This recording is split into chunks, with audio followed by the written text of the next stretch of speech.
this is Kate at the Library of Whispers, and today we're going to take a first read of this Mysteries of the World, Unexplained Wonders and Mysterious Phenomena book. Now, I've already decided which part of the book I want to take a look at first, and I have a rather unconventional bookmark. It's one of my guitar plectrums. It was the first thing I could grab. Here it is. I mean, it's a bit small for a bookmark, but never mind. So, I wanted to take a look at this chapter, which is Cryptozoology. I just love this amazing image on this side. And the writing is very, very tiny, and I can't actually read that down here. But instead, we'll read the introduction. Cryptozoology, the scientifically based search for unknown animals, including those familiar to us primarily from myth and legend, is the subject of cryptozoology. Is the hunt for these creatures which are known in the most diverse cultures a serious science, or are the cryptozoologists the last romantic adventurers? Dr. Bernard Henfelman coined the term cryptozoology in the 1950s. Cryptozoology is considered a parascience occupying the realm between serious science and fantasy. The Greek word kryptos means hidden, unknown and secret. In relation to zoology, therefore cryptozoology is the study of hidden animals. There are some 1.5 million identified animal species. There are, however, many more that have yet to be discovered. Some scientists estimate a total stock of more than 15 million animal species. Cryptozoology covers the grey area between these two figures, because traditional zoology ignores animals that fall outside any typical classification system. For example, the coelacanth was thought to be extinct until its existence was proven in 1986. Giant squid, also known as kraken, were thought to exist only in sailors' tales until 2005, when a Japanese team photographed a live specimen. For cryptozoologists, the existence of these animals, as well as others like the Komodo dragon and Java rhinoceros, validates the importance of their field. However, cryptozoology also deals with creatures which do not and could not exist, but whose existence has nevertheless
ancestors would frequently find oversized or oddly shaped bones that they could not connect to any known creature, human or animal.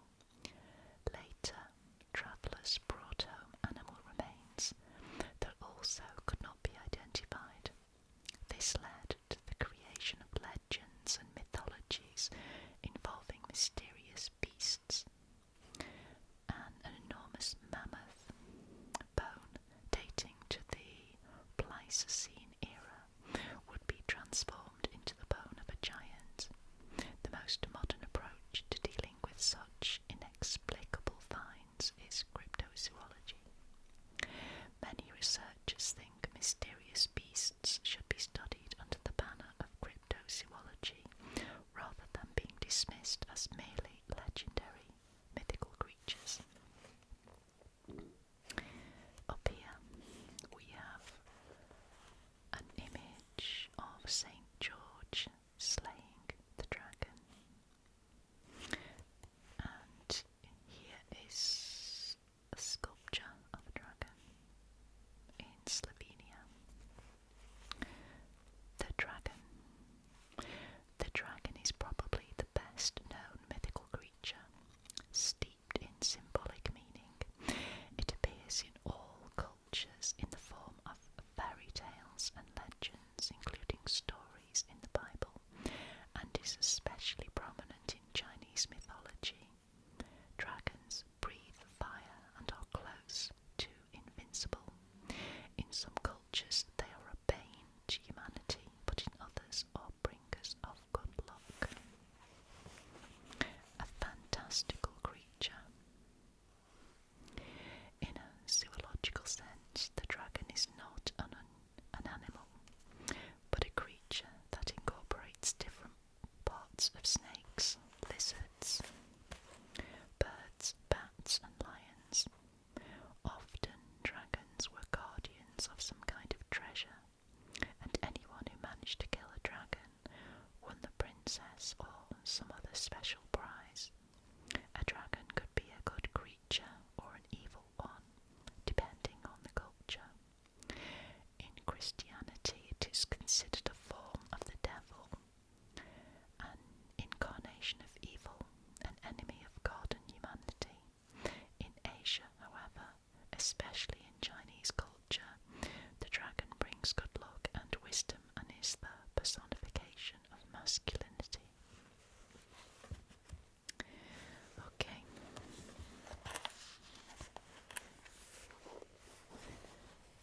The dragon in world mythologies. Well into the 16th century, most people believed that dragons genuinely existed.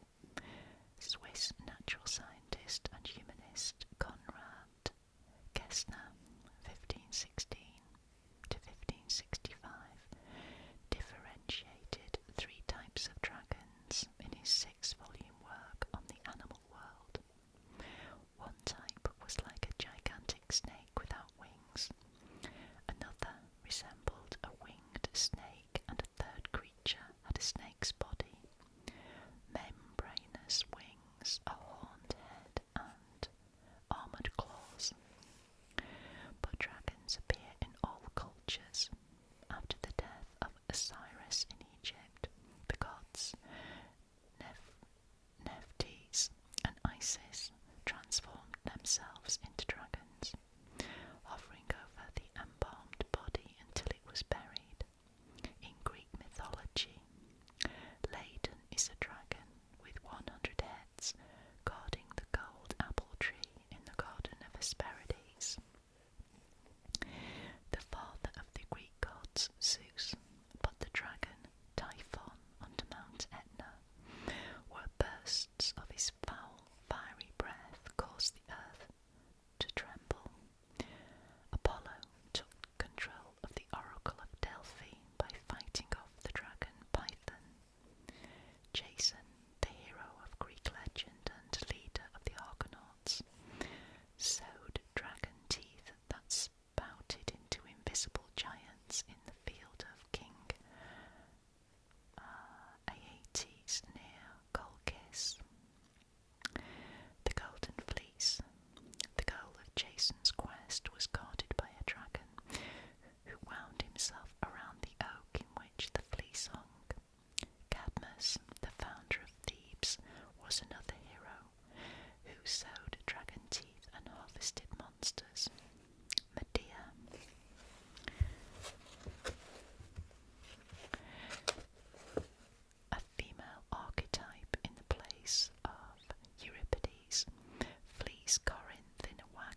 as a sign of his power.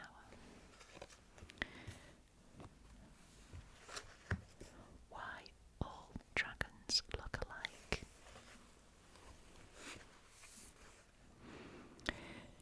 Cryptozoology asks how it is possible that all cultures have a creature endowed with the same attributes and sharing a nearly identical appearance. One theory says that dragons were dinosaurs that were able to survive longer than others of its kind because they learned to fly. Humans were already in existence before it died out altogether, leaving behind a common image to be passed down through different cultures. Another highly adventurous theory is that dragons were UFOs, once seen by people all over the world. This too would explain why dragons everywhere look alike.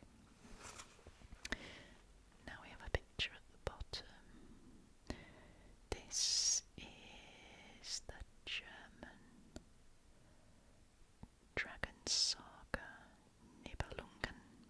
I think that's how you pronounce it. The warrior Siegfried kills the dragon Fafner and bathes in its blood in order to become invincible.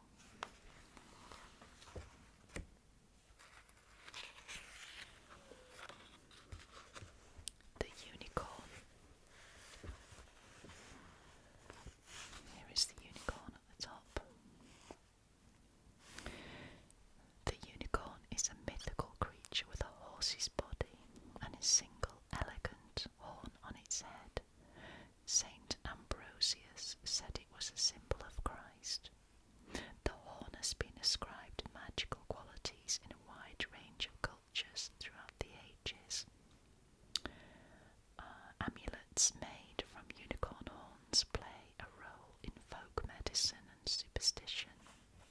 The life of a unicorn. At birth, a unicorn has a very small horn, or none at all, but will grow one throughout its lifetime. A broken horn takes 10 years to grow back. At some point, the young unicorn leaves the forest of its mother and looks for its own forest to inhabit. Some sources say unicorns live a very long time, while others say they live forever. Unicorns are afraid of people who hunt them for their horns and will only show themselves to those who believe in them. Anyone who does not simply see a horse. Only a virgin can soften the unicorn's wild nature. It is said that they will readily appear to virgins, and that if such a woman sits at the edge of the forest, a unicorn will lay its head on her lap and fall asleep. Often this trust is used to capture the animal. A maiden waits for the creature, summoning the hunters once it has fallen asleep. The horn of a unicorn or narwhal. The tusk of a male narwhal can grow to be up to 10 feet or 3 meters long. People have long questioned the purpose of this sword-like tooth. The length of the horn supposedly determines the pecking order of the creatures within the pod or group. The narwhals use it to bore through layers of ice, dig up the ocean floor, and to spear fish. We have also learned that it is a sensory organ with 10 million nerve endings, capable of testing water temperature, pressure, and salinity. The legend of the unicorn. Our ancestors often found bones that were oversized or oddly shaped and therefore difficult to identify as belonging to any animal they were familiar with. This must be how the legend of the unicorn began. Powdered unicorn horns were ascribed miraculous healing powers. Our forefathers must have often found objects on the beach that, while resembling the popular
monster killed by the hero, Heracles, who, as he chopped off each head, seared the neck stumps to prevent a new one from growing back.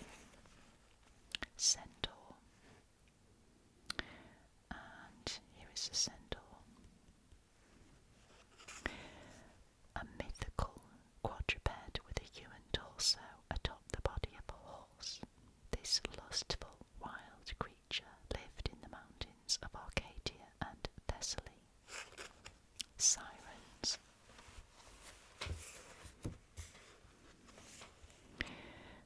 Sirens are demons of death, visualized in Greek mythology as women with the bodies of birds. In Homer's Odyssey, they appear as sea demons, living on an island where they lure sailors to their death with their song. In later myths, they are envisioned as half woman, half fish, and became symbols of immortality. Columbus sailed near the Antilles because he wanted to see the sirens that had been sighted there. The British Museum in London exhibited a specimen in the 18th century, supposedly captured in Japanese waters. Cerberus.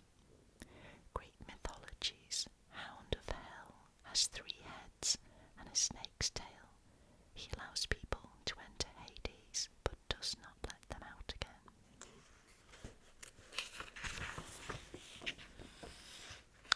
Nessie. So here we have the Loch Ness Monster. I've actually done a few videos about the Loch Ness Monster, so I might put some links in the description at the bottom of this video if you're interested. But here we have Nessie.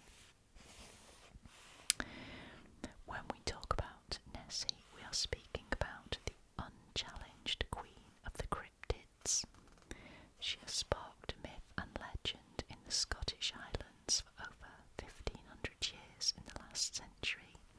She became famous well beyond the shores of Loch Ness, and scores of people set off in search of her.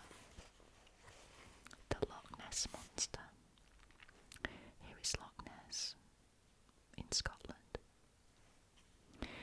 If there was such a thing as a list of the most sought-after creatures of cryptozoology, Nessie, the monster, thought to inhabit Loch Ness in Scotland, would have to be at the top. Nessie is usually described as looking like a plesiosaur, a marine reptile thought to have become extinct in the Mesozoic era. Loch Ness, the lake in which Nessie is said to live, is about 1 mile or 2 kilometres wide, 23 miles or 37 kilometres long, and up to 750 feet or 230 metres deep. The surface temperature hovers between 40 and 55 degrees Fahrenheit. In the summertime, the bottom of the lake is muddy, making the water cloudy and hindering investigation of any life forms that may live in its depths. The first reference to this monster, in inverted commas, is found in a biography of Saint Columba written by Abbot Adamnan in 565. Columba, an Irish monk, was assigned the task of converting Scottish heathens. Once, from the shore of Loch Ness, he and his followers saw a man being devoured by a monster, which then tried to attack one of them. The saint held off this devil with a cross, making the monster retreat to the depths of the loch. Since then, Nessie has been a constant presence in the mythology of the Scottish Highlands.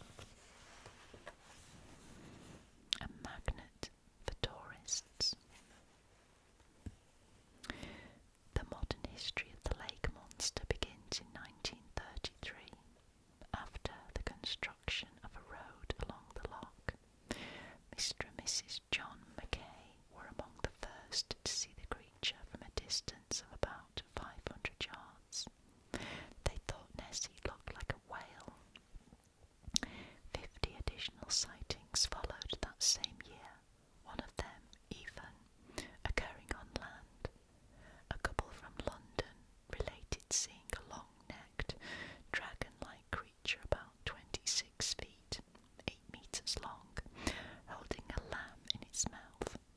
Some of the sightings lasted up to 10 minutes, and some witnesses claimed they had seen the creature up to 18 times.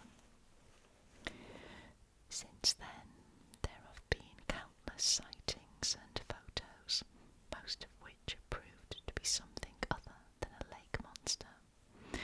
Drifting branches, the wake of a fishing boat, whirlpools, a large salmon or a sea lion. Modern technology, including sonar and underwater photography, have, after many expeditions, produced very little results. Even the underwater caves where Nessie is supposed to be hiding have yet to be located. Sonar equipment repeatedly recorded large underwater objects, but no corresponding photographs were ever produced. Whatever was down there had either quickly disappeared or dissolved into pieces. The literature on Nessie fills libraries. Many authors consider the creature to be an unusual fish, while others, particularly the skeptics, think the legend of Nessie is kept alive as a tourist attraction. Still others think Nessie may be the last in an evolutionary line. There are flora and other fauna in the lake that go back as far as the last ice age. The latest phase of the search for Nessie has the loch under observation via internet cameras around the clock. And this looks like a diver in Loch Ness searching for the monster.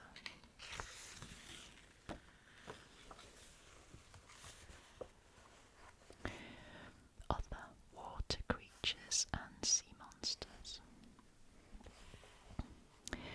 Nessie is not the only purported water monster, and Loch Ness is not the only body of water said to contain unusual life forms.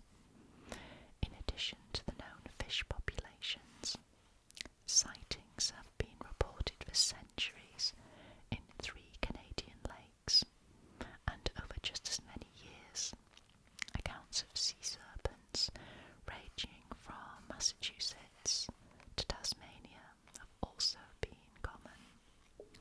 Many of the descriptions of these creatures resemble the monosaur, otherwise known as the ichthyosaur, considered to be long extinct.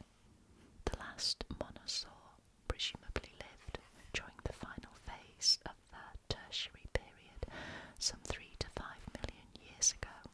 Could these creatures have remained hidden in the depths of oceans, only to surface occasionally today?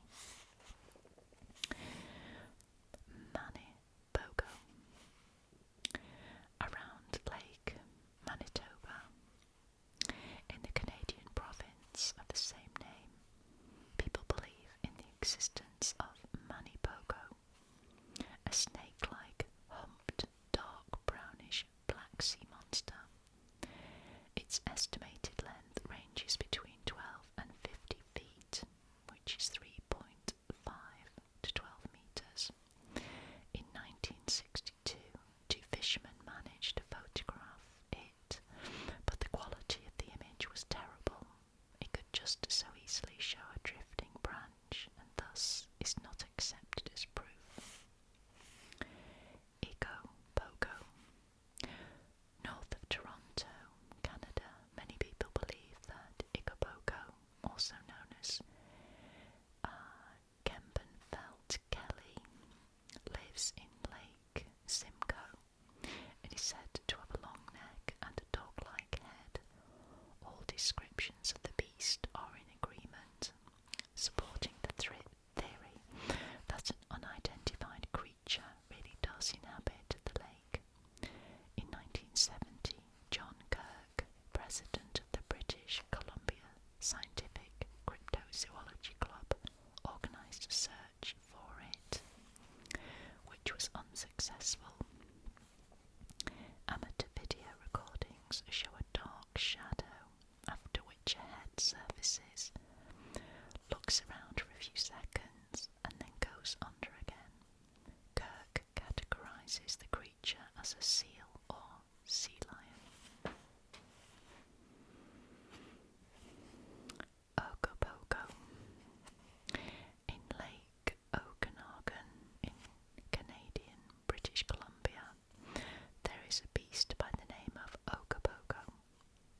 Long before white men arrived, the indigenous peoples had believed that a mythical creature lived in the lake, which is why they always carried a few live chickens when crossing it.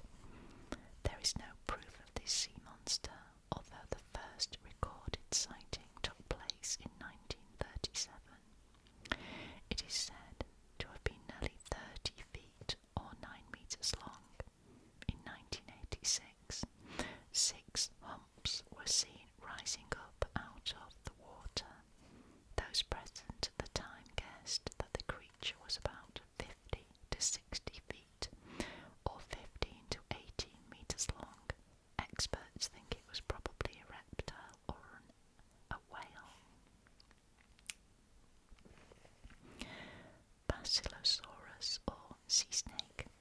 A few cryptozoologists assign these creatures to the same order as the extinct Basilosaurus, the earliest whales, but because the lakes freeze in the winter, a mammal would be unable to get to the surface or to breathe. Besides, a Basilosaurus could reach a length of up to 80 feet or 25 meters, making it highly unlikely that it could simply disappear into an ice-free river during the winter.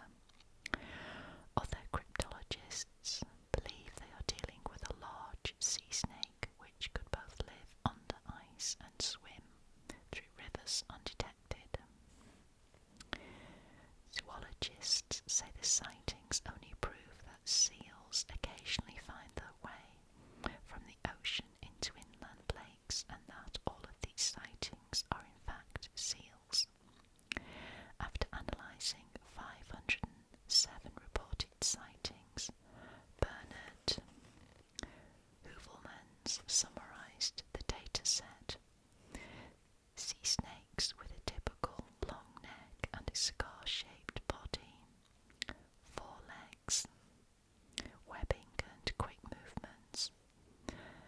A rarely observed marine saurian that looks like a crocodile and lives in tropical waters, seahorses, multi-limbed super otters, fins, super eels and varieties of turtles and yellow-bellied reptiles.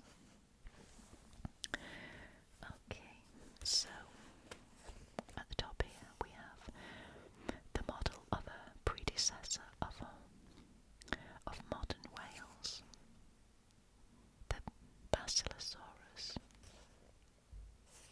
which we mentioned, and down here in 1550 Sebastian Munster drew many sea monsters based on accounts of the explorers who had returned to Europe from the other side of the earth.